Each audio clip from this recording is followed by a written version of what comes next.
Okay guys, ito na yung aking bagong eyeglasses. Ayan, kinuha ko na sabay ng aking husband. Ayan. So, buksan na natin. Ayan. So, tig-dalawa kami. Ayan, ang akin isang Michael Kors. Ayan. So, meron siya.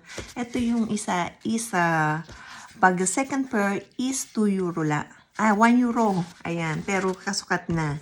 At ito naman yung sa husband ko, ayan, Ray-Ban. At ito naman yung sa kanya. So, pakita ko sa inyo. So, ito yung ating bagong eyeglasses. Ayan, Michael Kors. Ayan, itry natin.